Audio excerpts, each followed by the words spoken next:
Book of Heaven, Volume 1, Part 2.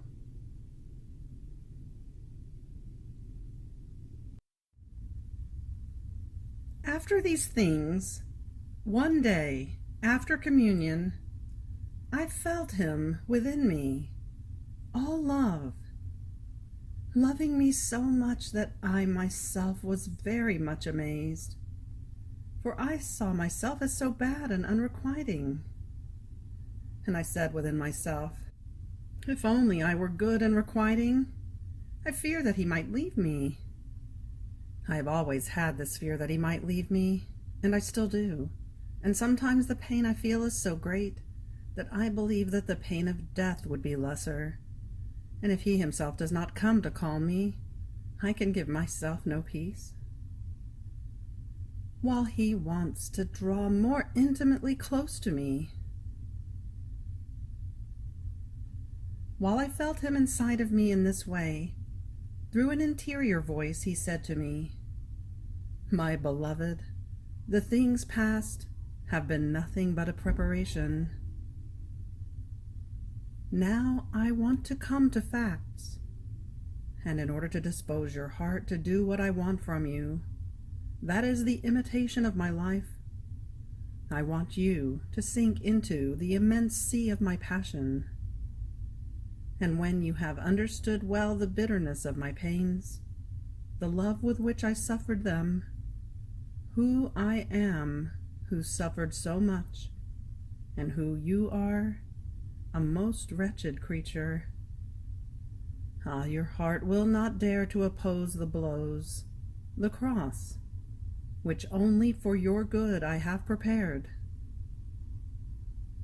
On the contrary, by just thinking that I, your master, have suffered so much, your pains will seem shadows to you compared to mine.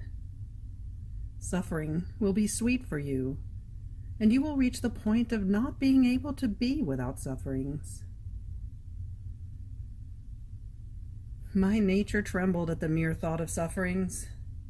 I prayed that he himself would give me the strength, because without him, I would use his very gifts to offend the giver.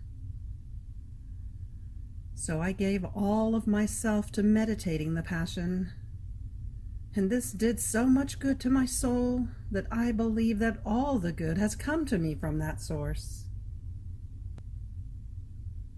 I pictured the passion of Jesus Christ like an immense sea of light, which wounded me all over with his innumerable rays of patience, of humility, of obedience, and of many other virtues. I saw myself as all surrounded by this light, and I remained annihilated at seeing myself so different from him. Those rays that inundated me were as many reproaches for me. I heard them say, "A God so patient, and you?" A God humbled and submitted even to his very enemies, and you? A God who suffers so much for love of you, and where are your sufferings for love of him? Sometimes he himself would make me the narration of the pain suffered by him, and I was so moved that I would cry bitterly. One day while working, I was considering the most bitter pains that my good Jesus suffered. I felt my heart so oppressed by the pain that I was out of breath. Fearing something, I wanted to distract myself by going out to the balcony. I go about looking in the middle of the street, but what do I see? I see the street all filled with people, and in the middle, my loving Jesus with the cross upon his shoulders. Some pulled him to one side, some to another. All panting, with his face dripping with blood, He raised his eyes toward me in act of asking for my help. Who can say the sorrow I felt, the impression that a sight so pitiful made on my soul? I immediately went inside. I myself did not know where I was. I felt my heart split with pain. I shouted. Crying, I said to him, "My Jesus, if only I could help you. If only I could free you from those wolves so rabid. I wish at least to suffer those pains in your place, to give a relief to my sorrow. Oh, please, my good, give me suffering, for it is not fair that you suffer so much, while I, a sinner, remain without suffering." From that time on, I remember that such a great yearning for suffering ignited within me that it has not dampened yet. I also remember that after communion, I would ardently pray him to concede me suffering, and sometimes, to content me, he seemed to take the thorns from his crown and prick my heart. Other times, I felt him take my heart in his hands and squeeze it so tightly that I felt faint for the pain. When I realized that people might notice something, and he was disposed to give me these pains, I would immediately say to him, "Lord, what are you doing? I beg you to give me suffering, but that it be hidden to everyone." Up to a certain time he made me content, but my sins have rendered me unworthy to suffer hidden, without anyone noticing it. I remember that many times after communion he said to me, "You will not be able to truly resemble me other than by means of sufferings. Up until now I have been together with you. Now I want to leave you alone a little bit, without letting myself be felt.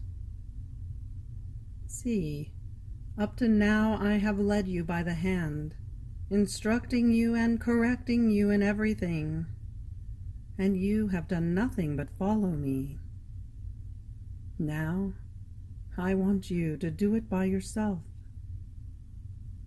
However, be more attentive than before, thinking that my gaze is fixed on you, though I do not let myself be heard, and that when I return to make myself be heard, I will come either to reward you if you have been faithful to me, or to chastise you if you have been ungrateful to me."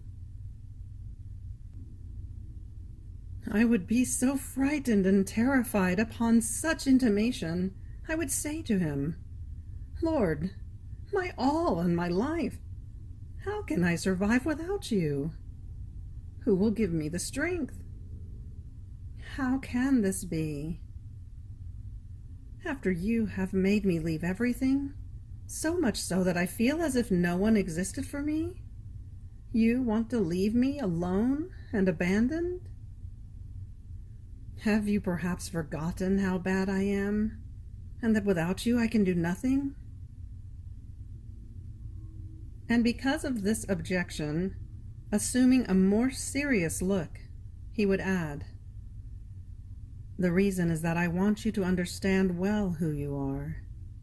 See, I do this for your good. Do not be saddened. I want to prepare your heart to receive the graces which I have designed for you. Up until now I have assisted you sensibly. Now, less sensibly. I will make you touch your nothingness with your own hand. I will fuse you thoroughly in profound humility, in order to be able to build most high walls upon you. So instead of afflicting yourself, you should rejoice and thank me, because the more quickly I make you cross the stormy sea, the sooner you will reach the port of safety."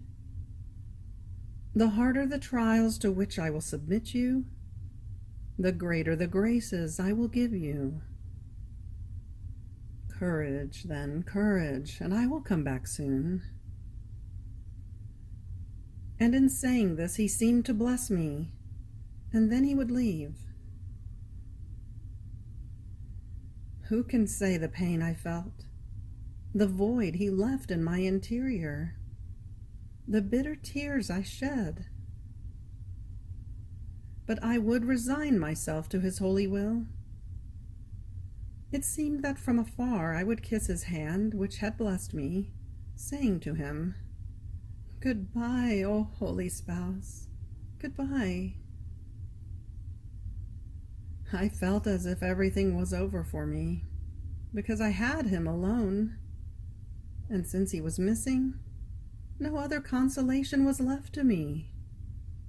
But everything would convert into most bitter pains.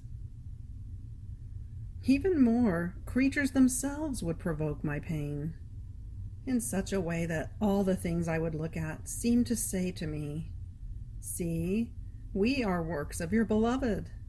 And he? Where is he?" If I looked at the water, at the fire, at flowers, and even at stones, immediately my thought would say, "Ah, these are works of your spouse. Ah, they have the good of seeing him, and you do not see him. Oh, please, works of my Lord, give me news. Tell me, where is he? He told me he would come soon, but who knows when?" At times I would reach such bitter desolation that I would feel breathless, ice cold all over, and a shiver throughout my whole person. Sometimes my family would notice it. They attributed it to a corporal malady, and wanted to put me under treatment, and call doctors. Sometimes they insisted so much that they succeeded, but I would do as much as I could to remain alone, so they noticed it only a few times.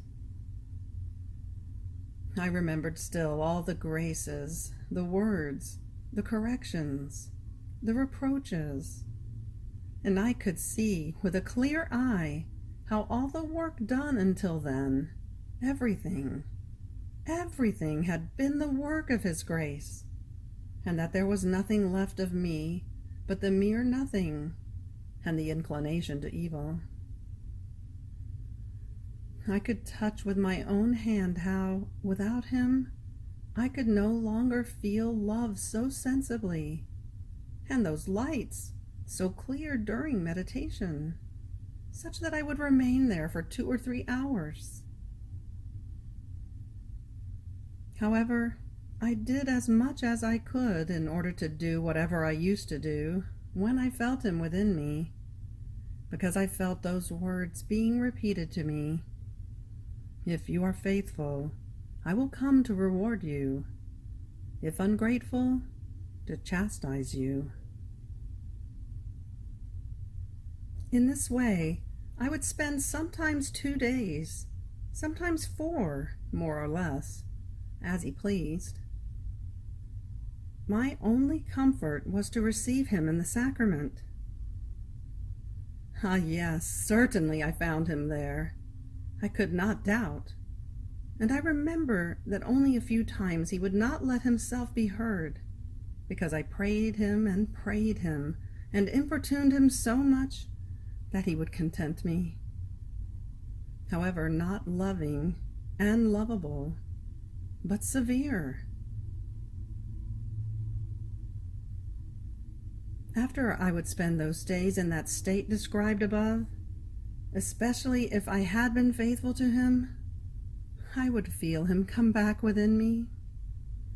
He spoke to me more clearly, and since during the previous days I had not been able to conceive one word or feel anything within me, I came to know then that it was not my fantasy, as I would say many times before. so much so that of what has been said up to here, I would not say anything either to the confessor or to any other living soul.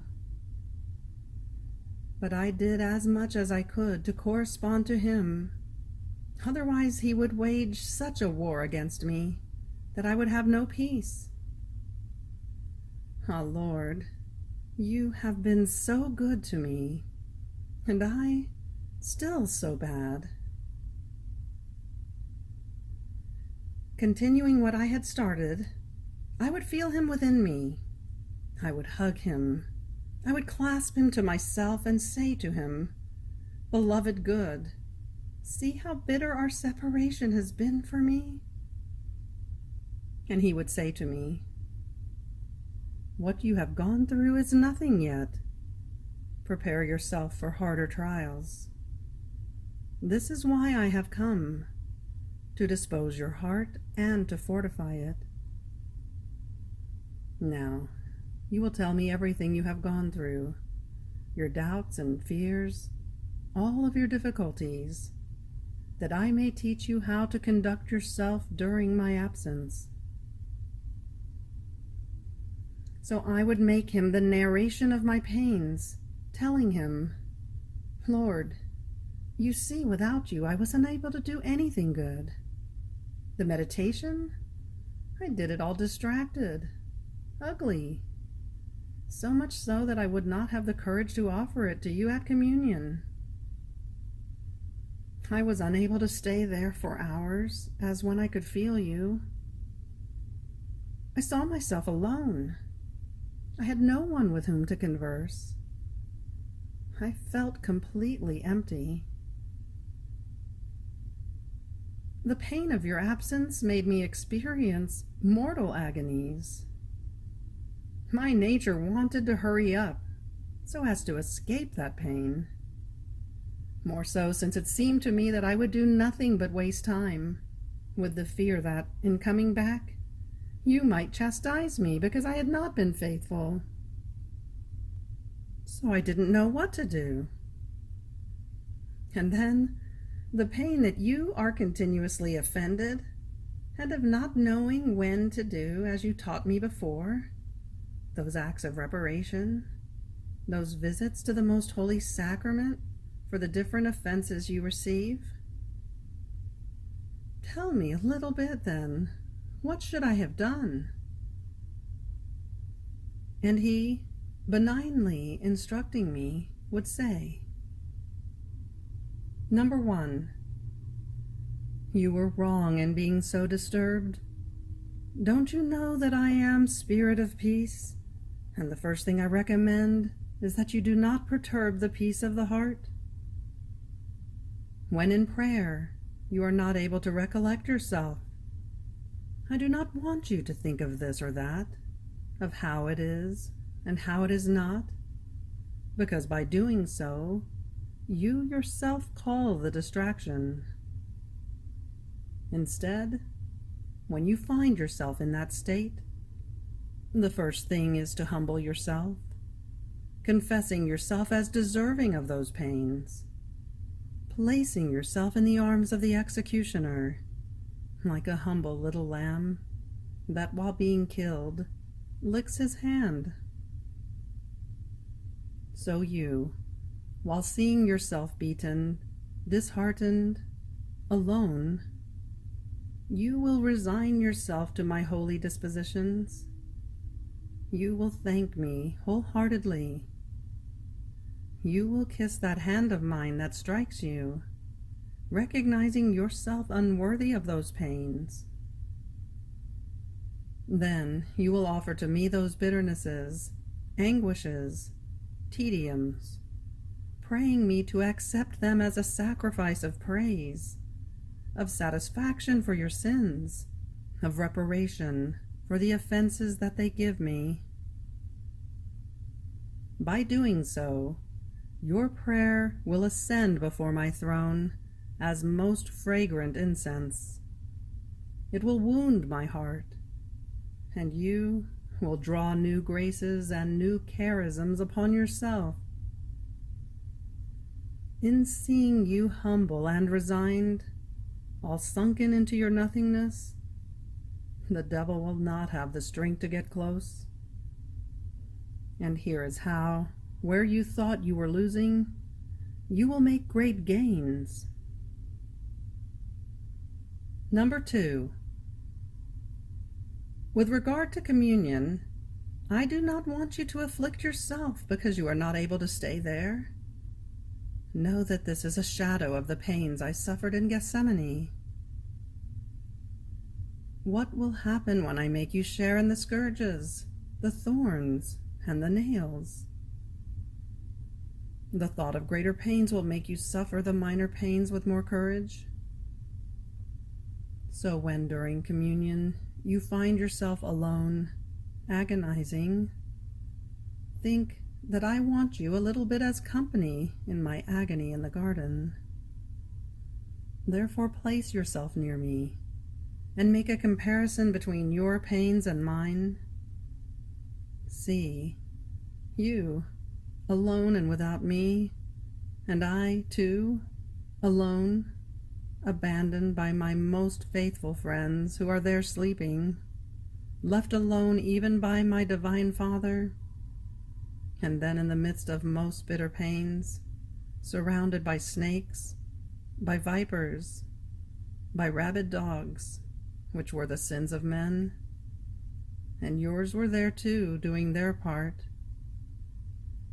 such that they seemed to want to devour me alive.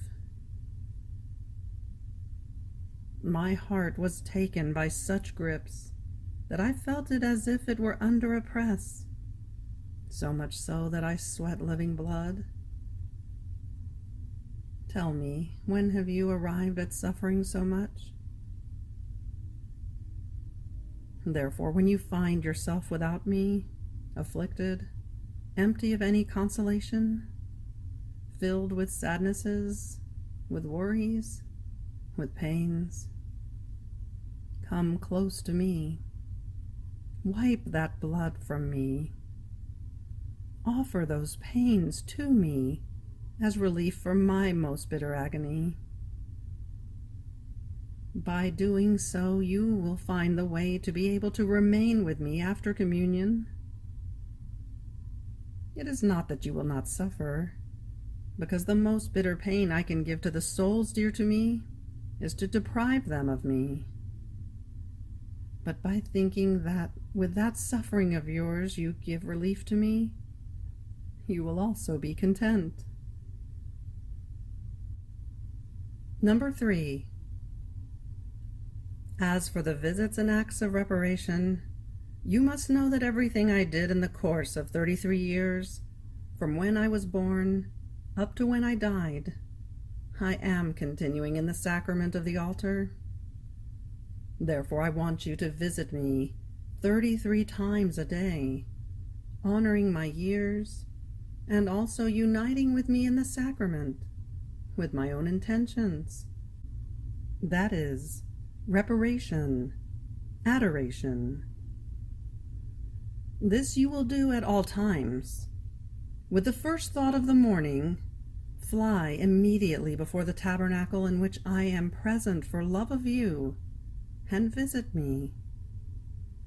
With the last thought of the evening, while you sleep at night, before and after your meal, at the beginning of each one of your actions, while walking, working. While he was saying this to me, I saw myself all confused. Not knowing whether I could manage to do them, I said to him, Lord, I pray you to be with me until I acquire the habit of doing them, for I know that with you I can do everything. But without you, what can I, miserable one, do? And he benignly added, Yes, yes, I will content you. When have I ever failed you? I want your good will. For whatever help you want, I will give to you. And so he did.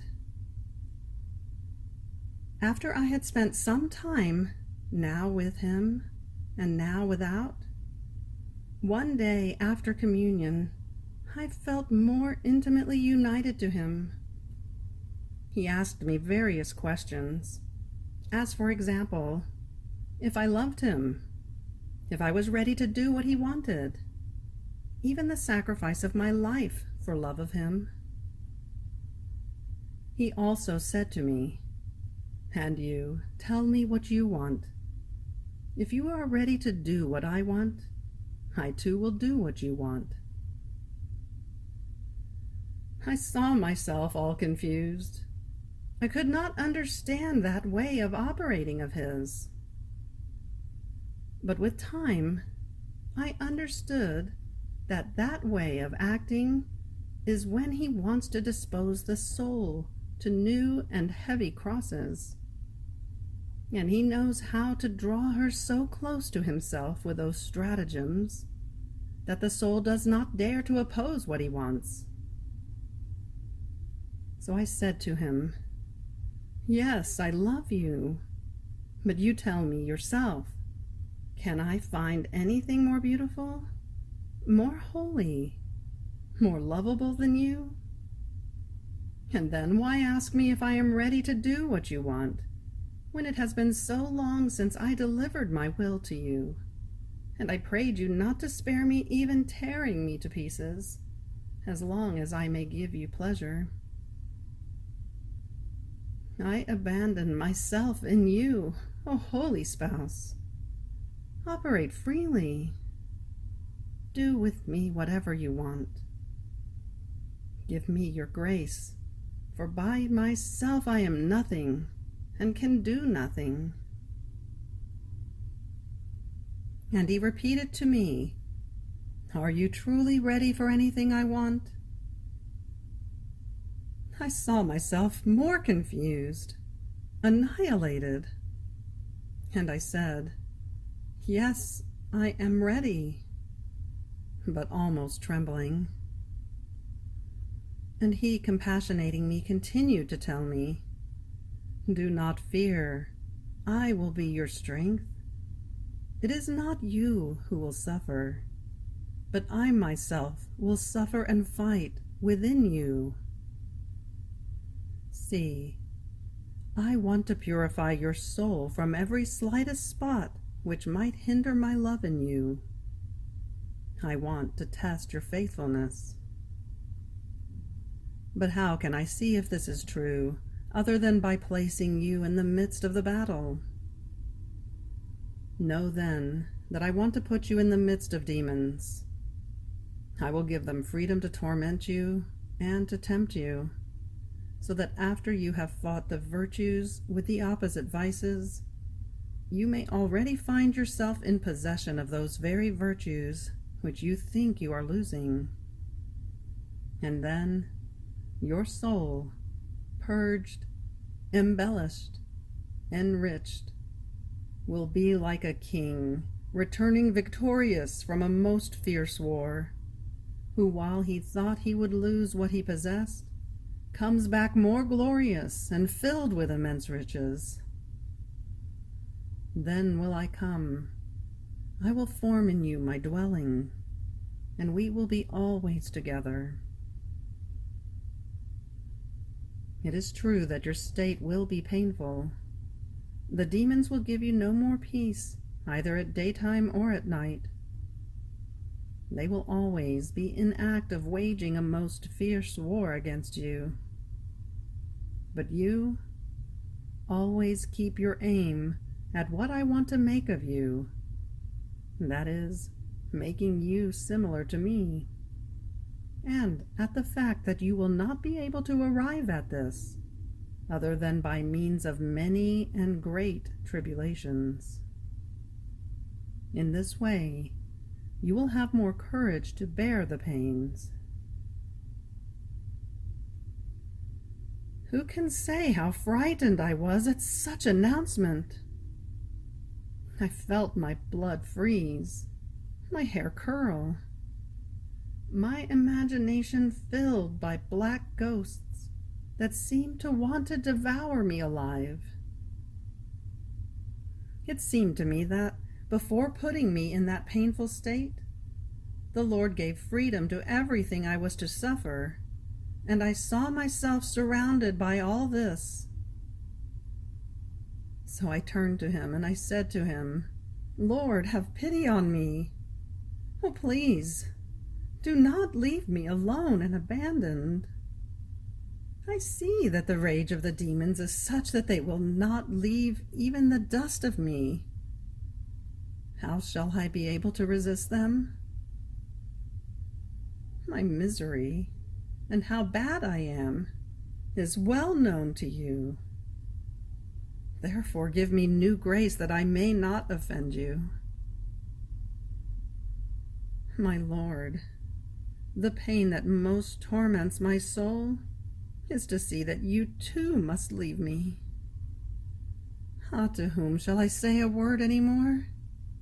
Who will teach me? However, may your will be always done. I bless your holy will. And he benignly continued to say, Do not afflict yourself so much. Know that I will never allow them to tempt you beyond your strengths. If I allow this, it is for your good. I never put souls in battles so that they may perish. First I measure their strengths, I give them my grace, and then I put them in. And if some souls fall, it is because they do not remain united to me by means of prayer. No longer feeling the sensitivity of my love, they go begging for love from creatures, while I alone can satiate the human heart. They do not let themselves be guided by the sure path of obedience, believing more in their own judgment than in those who guide them in my place. So what is the wonder if they fall? Therefore, what I recommend to you is prayer. Even if you should suffer pains of death, you must never neglect that which you are used to doing. Even more, the more you see yourself in the abyss, the more you will invoke the help of the one who can free you. Still more, I want you to place yourself blindly in the hands of the confessor, without examining what is being said to you. You will be surrounded by darkness, and will be like one who has no eyes, and who needs a hand to guide her. The eye for you will be the voice of the confessor, which, like light, will clear the darkness from you. The hand will be obedience, which will be your guide and support to make you reach a safe harbor.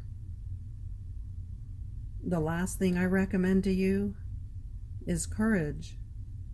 I want you to enter the battle with intrepidity. The thing that an opposing army fears the most is to see courage, strength, the way in which one confronts the most dangerous fights without fearing anything. So the demons are. There is nothing they fear more than a courageous soul who, all cleaving to me, with a strong spirit, goes into their midst, not to be wounded, but with the firm resolve to wound them and to exterminate them. The demons are left frightened, terrified, and would rather flee. But they cannot, because they are bound by my will, and they are forced to stay to their greater torment. Therefore do not fear them, for they can do nothing to you without my will. And then when I see that you can no longer resist, and are about to fail, if you are faithful to me, I will come immediately. I will put everyone to flight, and I will give you grace and strength. Courage, then. Courage. Now who can say the change that occurred in my interior? Everything was horror for me. That love which I felt in me before, I saw now changed into atrocious hate. What pain, not being able to love him anymore. The thought that that Lord who had been so good to me, I was now forced to abhor, to curse, as if he were the most cruel enemy, tortured my soul. I could not look at him, even in his images, because in looking at them, in holding rosary beads in my hands, in kissing them, such rushes of hate came to me, and such force, that doing that and reducing everything to pieces was the same. And sometimes I put up such resistance that my nature trembled from head to foot. Oh God, what a most bitter pain. I believe that if in hell there were no other pains, just the pain of not being able to love God would form the most horrible hell. Many times the devil would place before me the graces that the Lord had given me, now as a crafting of my imagination, so that I would conduct a life more free, more comfortable, and now as true. And they reproached me by saying, "Is this the love he had for you? Is this the recompense, leaving you in our hands? You belong to us. You belong to us. Everything is over for you. There is nothing left to hope for." And I felt such rushes of indignation against the Lord, and of desperation, being cast into my interior, that many times I found myself with some images in my hands. The force of the indignation was such that I would tear them apart. But while doing this, I would cry and kiss them. But I don't know how I was forced to do that.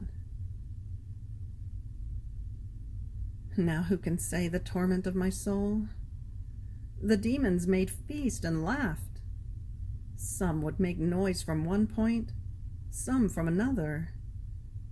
Some would yell and shout.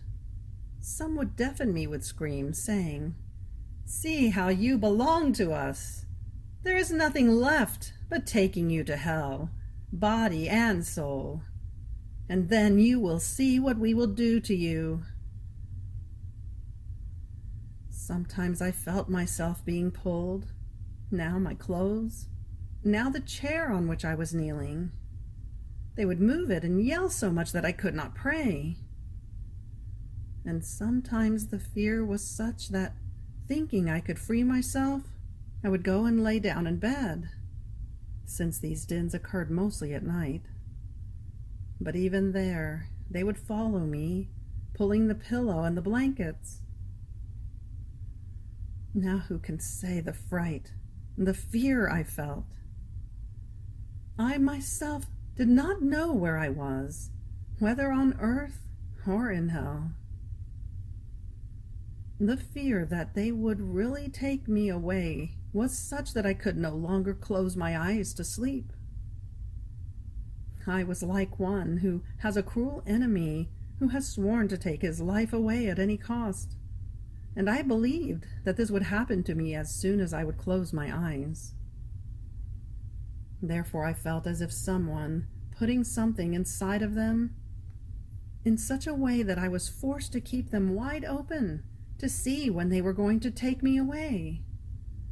Who knows, I might pluck up the strength to oppose what they wanted to do. I felt my hair stand on end, one by one, over my head. A cold sweat throughout my whole person, which penetrated deep into my bones. And I felt my nerves and bones being disjointed, one by one, and wriggling about out of fear. Other times I felt incited to such temptations of desperation and of suicide. that sometimes, finding myself close to the well or to a knife, I felt drawn to throw myself into it, or to take the knife and kill myself. The effort I had to make in order to run away was so great that I felt pains of death. And while running away, I felt them come after me, suggesting to me that it was useless for me to live after I had committed so many sins, and that God had abandoned me because I had not been faithful.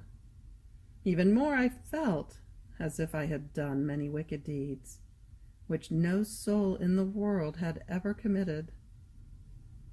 Therefore, for me, there was no more mercy to hope for.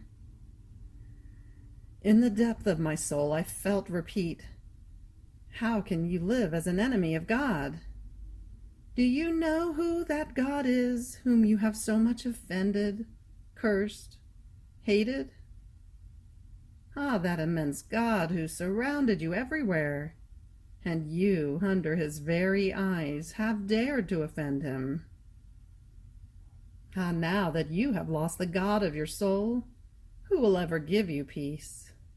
Who will free you from so many enemies?"